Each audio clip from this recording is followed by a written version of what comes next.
Well, good evening, my friends. Good evening, good evening. Happy Tuesday, I would say.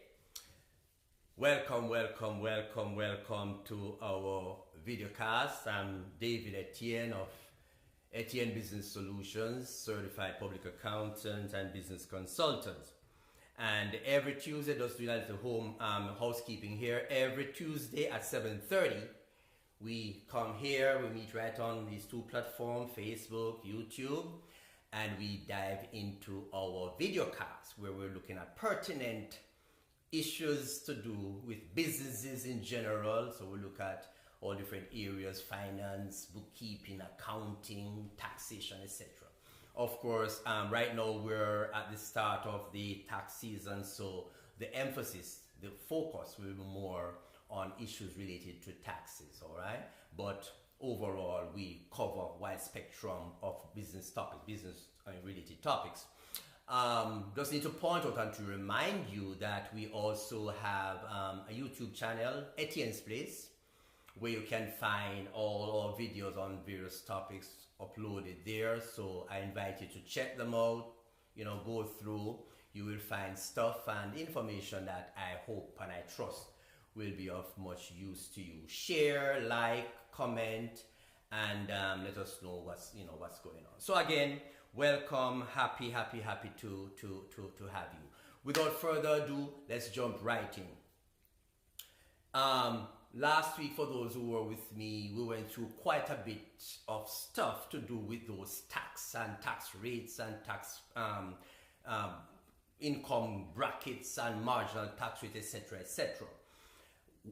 One thing I'd want to quickly mention in relation to last Tuesday's topic, I also want to point out to you that as your income increases, in addition to you, falling in a different tax bracket and having, higher marginal tax rates and all those things that we discussed, I want you to also realize that as your income increases, it may then disqualify you from certain other benefits, because a lot of these benefits are linked to income level.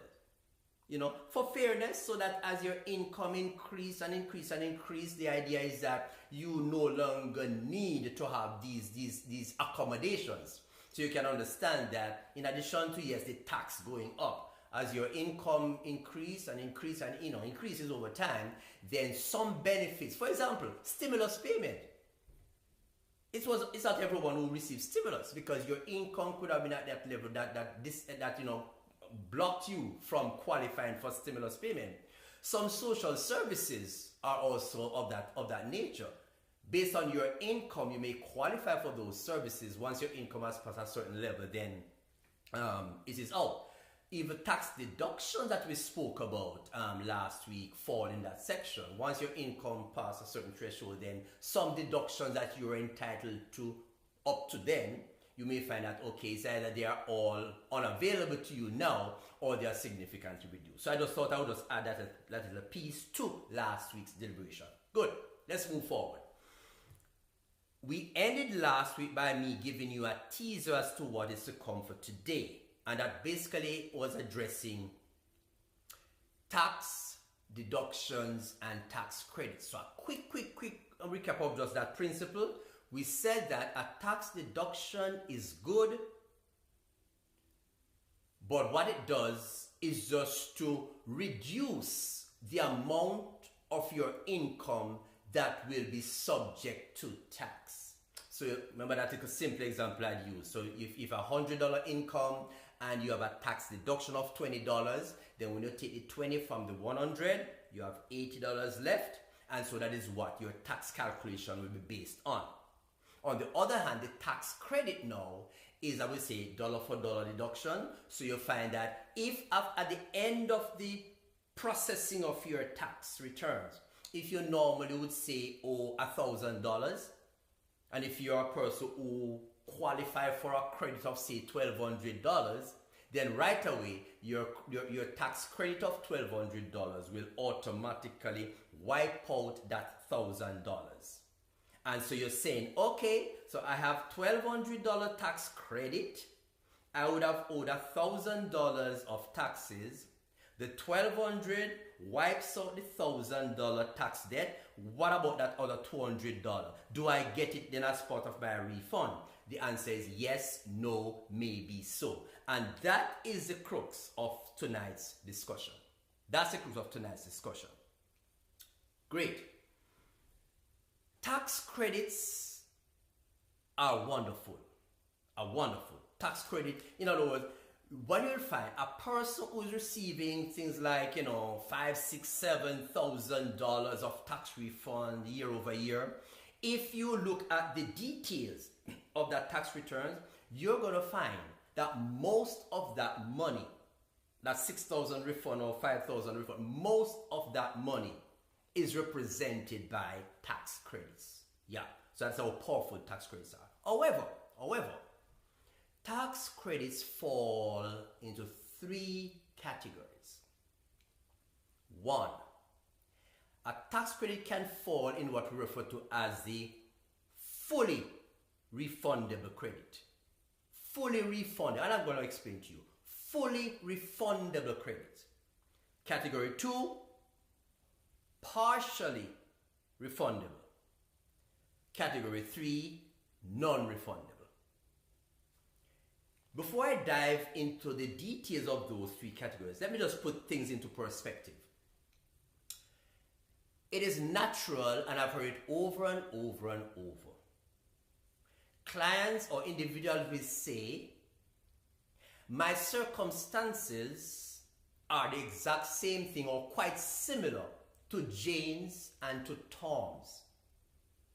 Why is it that my tax refund is so significantly different from Jane or Tom? So that's one thing we're going to explore as to what is it behind it. The next thing I want to point out to you is that tax credits are expressed in hard numbers. So if there's a tax credit called A, you will be told that the maximum of that tax credit is $1,000. The maximum of tax credit B is $3,000. The maximum of tax credit C is $400. Those are cast in stone. However, it is not that you will automatically benefit to the maximum of those numbers. Your specific case, the details of your tax life will determine if you qualify for some, all, a half, a quarter, etc., etc. So a good example is this. You go to the appliance store and you're encouraged to buy these energy saving windows and panels, etc., etc., etc.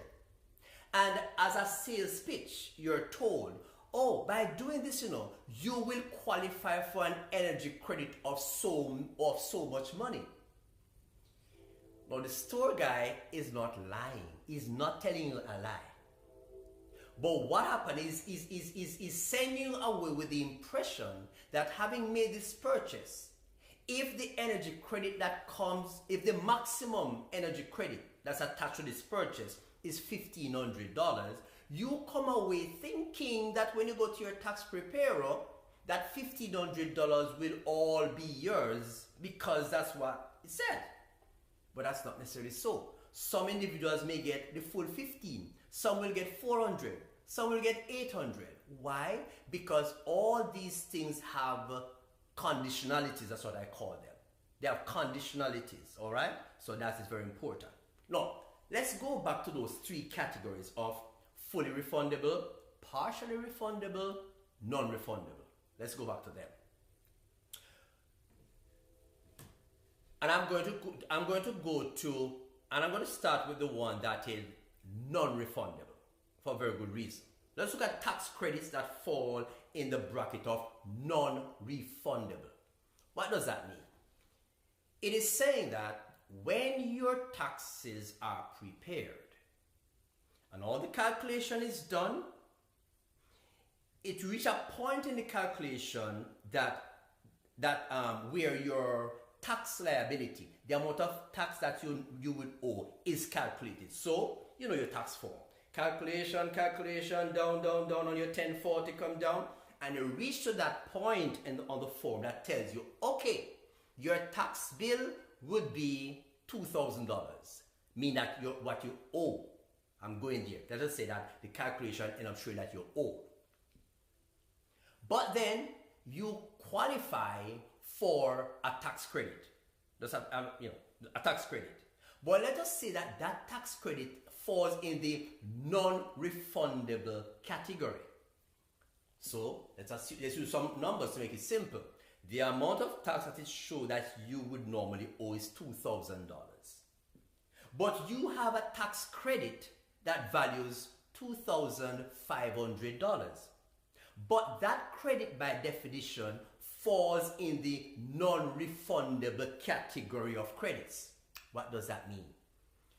Your credit of $2,500 will effectively wipe out your $2,000 tax debt that you would have had if you had no credit. So $2,000 is what you would have owed, but you have a $2,500 tax credit. So that $2,500 will totally erase the $2,000 tax debt that you would have owed.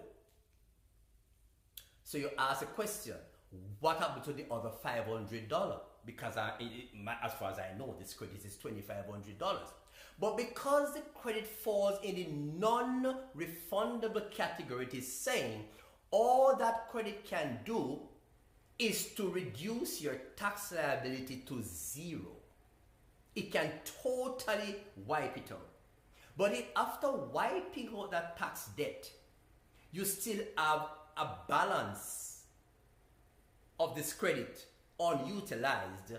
Because it falls in the non-refundable type of credit, you will not get that $500 on your tax returns as a refund.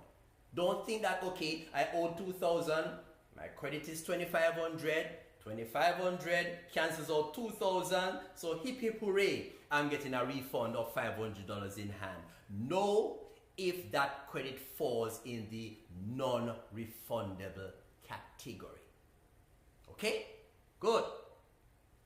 Let's move now to I'm going up this here. Let's go to the partly refundable. And even the name tells you what it's about. The name tells you what it's about.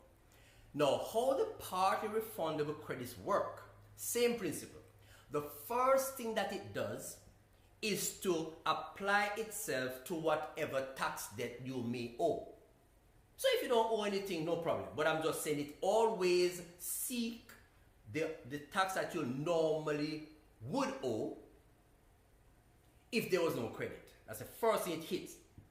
Now, if that credit cancels that potential tax debt and a balance is left unutilized, because this credit is partially refundable, then that's exactly what's going to happen. A portion of the unused balance is what will come to you as part of your refund. A portion of the unused balance. So let us again go back to the same numbers. You would have normally owed $2,000. You have a credit of $2,500. But this time it is a partially refundable tax credit. So the 2005 clears the 2000 potential tax debt and we have 500 left. But because it is partially refundable, whatever is the edict or the pronouncement of the tax code or what it provides for, it may say that okay, only $300 of that leftover 500 can be given to you as part of your tax refund.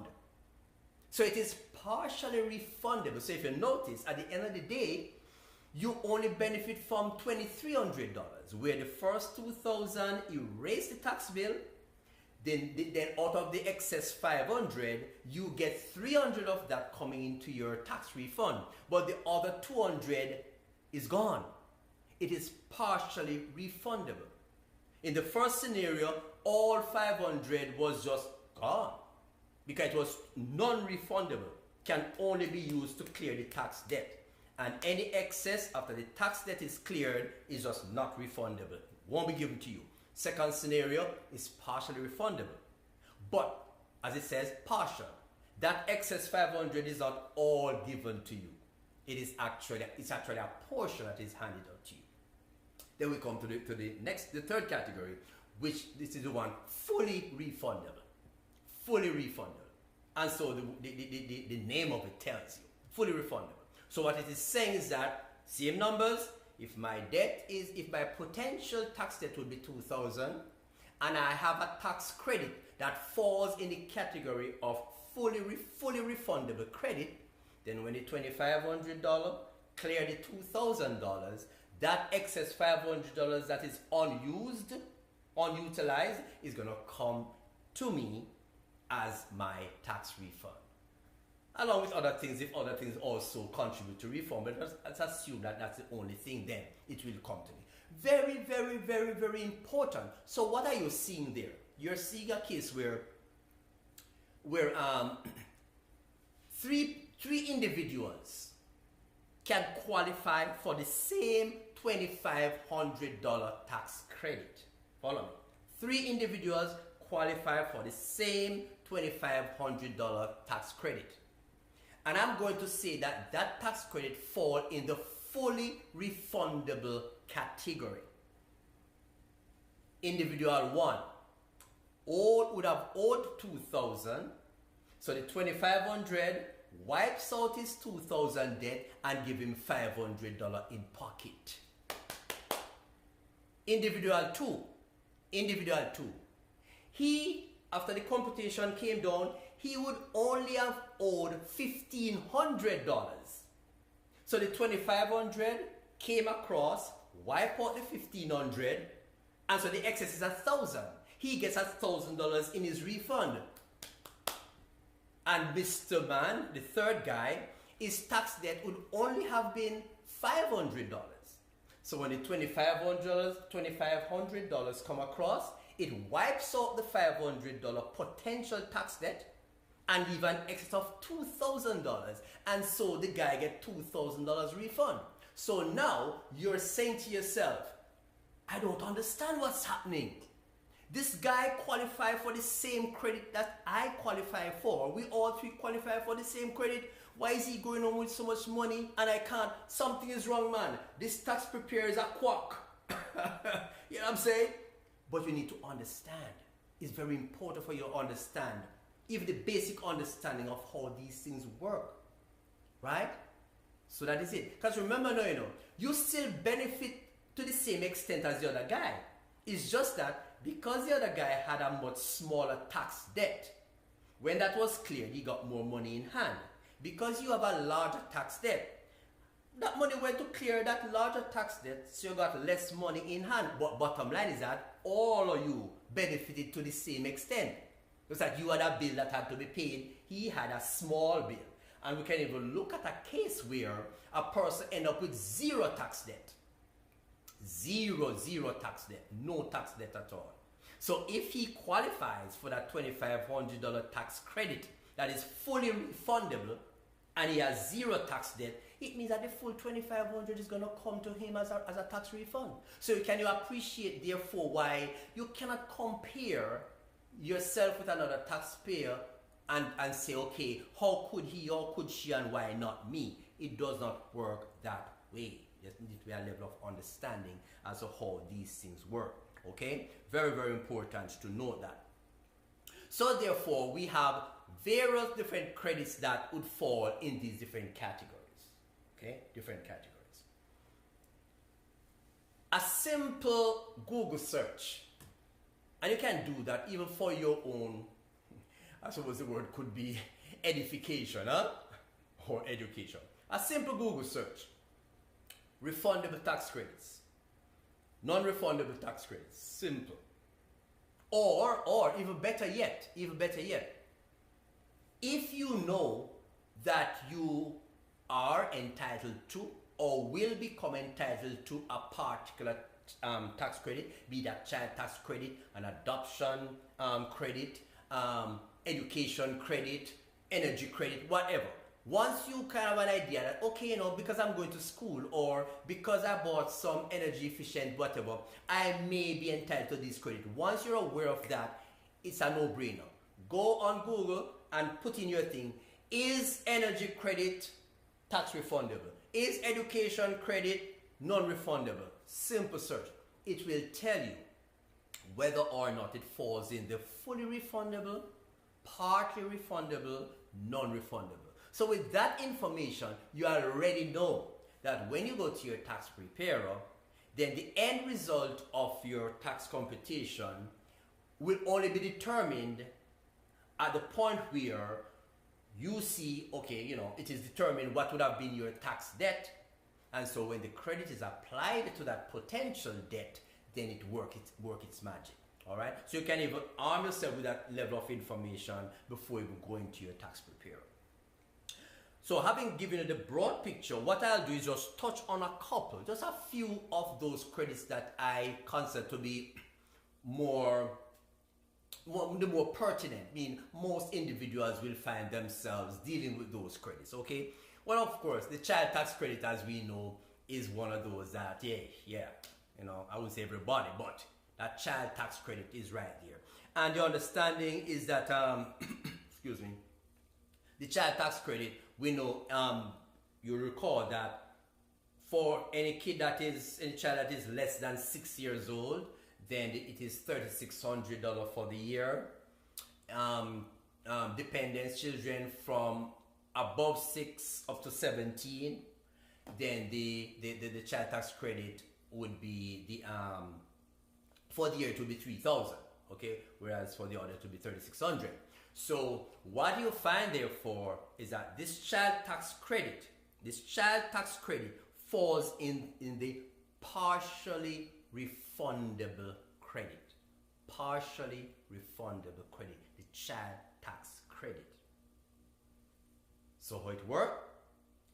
Once you're entitled to child tax credit, then those credits first go to erase, to eliminate any tax debt that you would have would have been the result of your tax preparation. And then the portion of the child tax credit that was not used to wipe out your tax debt is now sitting as a, what you call, partially refundable tax credit. And that is where, very important for you to know, that is where this additional child tax credit comes in. So the additional child tax credit, very important for you to understand this, the additional child tax credit is not a separate child tax credit. It's not a separate credit from the child tax credit. Because you know, you see child tax credit, then you see additional child tax credit. The additional child tax credit is not an additional sum added on to the initial or the original child tax credit. No. What it is saying is this. A portion of the child tax credit will right away go to erase any tax debt that you normally would have. Whatever balance is left over, it is partially refundable. So you will not get the full balance on your tax rate. You will get some of it. And that sum is what is called additional, because some of it was used to offset the debt, but then an additional piece of the total is now plugged into your tax refund, and so you get it in your pocket. So it is partially refundable. Quickly running down the line, we also have what we call the child and dependent care. And so I think maybe a year, 2 years now, yes, you know, we saw that even if you do not have a dependent that you can get a normal child tax credit for, there was now the introduction of the child, which would be the over age for child tax credit, or dependent care credit, which would be about $500. So you're able to benefit from that child and dependent care credit. Now this is at $500, and this is a non-refundable credit. non-refundable. Non-refundable. Okay? So if the only that can do for you is to apply itself to your tax debt to reduce it. If you have zero tax debt, that's it. That $500 will not necessarily come to you as part of your refund. It is there primarily to reduce, to help to offset whatever tax debt you would have. Okay. Now there's one that I want to, well, before I go to that one, let me speak of the education credit. The education credit, we're accustomed to the education credit, American credit, $2,500. So everybody know that, man, that credit is $2,500. So you go to your tax person and you're expecting that, yes, see my 1098T here, etc., and I'm entitled to this credit and it's $2,500, and so that's what you're prepared to get. And even before I go further on that, let me point out something to you. The 1098T has several boxes, but two of the categories on that form is the cost of tuition, which is somewhere at the top, maybe box 1, I think, or box 2, whatever. And there below there's a box number 5 that is where the grants and scholarship money is put, meaning that's the amount of money that was dispersed to you for grants and scholarship during the year. Now, a 1098T does not automatically qualify you for that $2,500 education credit. No.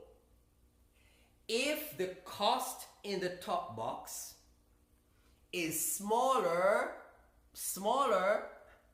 than the amount in box number 5 where the grant and scholarship is shown, then you could, if you notice I said could because there are other variables to consider, then you could be entitled to benefit to a degree under the education credit. All this is saying is that the cost of your tuition, etc., and that kind of thing is more than what was given to you throughout the year as grants. But if it is the other way around, so if the cost in that box is like $15,000, but when we look in the grants box, you only got $12,000, then of course it is saying that the money that was disbursed to you was less than the cost for that year of your college, whatever, tuition, books, etc. And so you can now become entitled to education credit. Would you be entitled to the full $2,500? You cannot guarantee. There's no way to answer that question until we put all your numbers into the tax returns. So different individuals may benefit to different degrees. Okay? Because the education credit is one of those that they call partially or partly refundable. The education credit is part refundable. So although there's a $2,500 max, there's a cap at $2,500, you're going to find that if and when that credit is applied to your tax bill, excess that is left over is partially refundable. So let's use the same thing. So if your tax debt would have been $1,000 and this education credit is $2,500, then the $2,500 offset the $1,000, so there's an excess of $1,500. But because it is only partly refundable, you will only be able to get $1,000 out of that unutilized portion. $2,500, your tax bill would have been $1,000. The $2,500 come across, wipe out that debt, leave $1,500. Because it is only partially refundable, you will only receive $1,000 benefit on your tax returns out of that excess $1,500. It is partially refundable. Then I go now to the adoption credit. That one have a little peculiarity about it that I find very interesting. The adoption tax credit. And we know that's a tax credit that is given to individuals who adopt. Now, bottom line is that you may adopt a child that is well, That's okay. Or you may adopt a child that have special needs. Okay, special needs. Now, the maximum adoption tax credit is 14,890. I'm sorry, $14,890. So to share with you, well, before I share that with you, 14,890 is a maximum, but the amount that you receive is going to be dependent on what is your actual expenditure in the adoption process. So usually when you're doing that, it asks you to indicate how much money you have spent on the whole process of adopting this child. Okay, and that is one of the factors, one of the many factors that will determine how much of that 14,890 you are entitled to. Now, if the child that you adopt is a special needs child, then even if you had spent less than the maximum, you will be fully entitled to receive that $14,000 odd. A special consideration because the child you're adopting, is a special needs child. Okay, good. Now here's what I want to bring to your attention. So then, you adopt a child, and you understand that the maximum of this credit is $14,000 odd. The child is less than 6 years old, and so you're expecting to get child tax credit of $3,600 for the year, because remember we said that under 6 is $3,600, 6 and less than 17 is $3,000. So you adopt this child, you're expecting to get $3,600 child tax credit, and you were also told that the adoption tax credit is $14,000 odd. So right away in your head you're thinking 14 and 3, 17. Oh my goodness, oh yes, I'm gonna come in some big bucks. Two key things to note. Number one, like all credits, it first goes to be applied to your tax debt if you have such a tax debt. Okay, good. Also, in terms of occurrence, your child tax credit takes precedence over the adoption tax credit, meaning that any tax debt that you would have, the child tax credit is going to be applied first in trying to erase that tax debt before the credit from the adoption tax credit is applied. Fine. Now, the adoption tax credit, listen carefully now, is non-refundable. Remember we say that if it's a child with special needs, you get the full amount. Let's focus on the case where the child is not special need.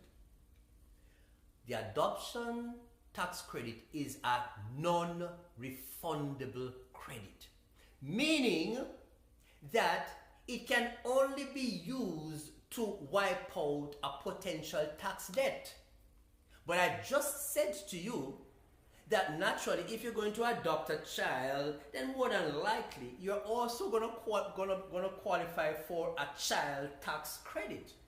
But note, the application of the child tax credit to any potential debt, right, take precedence over the application of the adoption tax credit. So, if you had a potential tax bill of $1,500, and by virtue of the fact that the child tax credit is going to be applied to that debt before the adoption tax credit, it means that there's a possibility that your child tax credit could totally erase that debt. So if the child tax credit totally erased that potential debt, there's no debt for the adoption tax credit to tackle. But because the adoption tax credit is non-refundable, the full $14,000 is sitting there, and whereas you thought you were going to cash in on 14,000 or a big portion of 14,000, it's just not happening because the child tax credit already erased the potential tax debt. So there's nothing left for the adoption tax credit to go and work on. It is sitting there. Now, if the adoption tax credit was a refundable credit, it means hippie parade. Child tax credit, wipe out the debt. So all of that 14,000 odd adoption credit is going to come to me as part of my refund. So I'm going to be nice, as they say. It doesn't work that way. Child tax credit steals the show. Wipe out the debt. There's no more debt. The only thing that the adoption credit can do is to wipe out a debt. But there's no debt. And because it is non-refundable, it will not be part of your refund. So you adopt a child, etc., and you do whatever, etc., and suddenly you heard that you're getting 14,000 and nothing comes your way. Because yes, those are the maximum payout, but then the qualifiers are all there. The stipulations are all there. And as I said at the beginning of the session, income levels have a big part to play in what you qualify for and the quantum to which you qualify. Okay, but all is not lost as far as the adoption child credit is concerned, because here it goes, and I can see it's reasonable because you see when you adopt a child, the cost of taking care of this child continues. It continues. So the good news is that although the adoption tax credit is non-refundable, it can be carried forward into the next 5 years. Good news. It can be carried forward into the next 5 years. So what it means is that if next year you end up having a potential tax bill that the child tax credit and anything else cannot totally erase, then a portion of that unutilized adoption tax credit will be applied to it. And that will go on for the next 5 years. So you find that, yes, there's a high probability that you will be able to benefit from that adoption tax credit, even if you're not able to do that in the first year of adoption. Now, what does it mean? It means, therefore, that after 5 years, if there's still an unutilized balance of adoption credit remaining, then that is just written off the books. Yes, you can only carry it forward for 5 years, and hopefully you would have been able to apply it to those potential tax liabilities over the 5-year period and therefore get the full benefit of that. Okay, so that's that. Now, and that's all that I want to bring to your attention this evening. You know, as usual, you will hear these things, and right away in your mind, you'll be able to say, wow, that aspect or this aspect sounds like something that relates to me. Okay? And if you consider that, adoption or education or whatever tax credit is more the thing that relates to you, then naturally you'll want to get into more detail, more substance, more information to exactly know how to go about maximizing what you're entitled to. All right? So that is it. That's it. That's what I want to say about credit and why I thought I would spend some time on credits, because credits are so potent. Credits are very potent. As I pointed out earlier on, if you look at any tax return, you're going to find that the large portion of a tax credit, of a tax refund, is really made up of those credits. Those earned income credit. Again, earned income credit is another one that is there. Earned income credit is as the word suggests, income related. So remember, I even said at the beginning that part of the downside of having increasing income is not just from the point of you getting into a higher tax bracket and that your marginal tax rate is going to be higher, etc., etc. But I said there are some things that you were accustomed to benefiting from, you're accustomed to benefit from, that will no longer be the case. Earned income credit is like that, because as the name says, earned income credit. So it is directly linked. The amount of credit you receive is directly linked.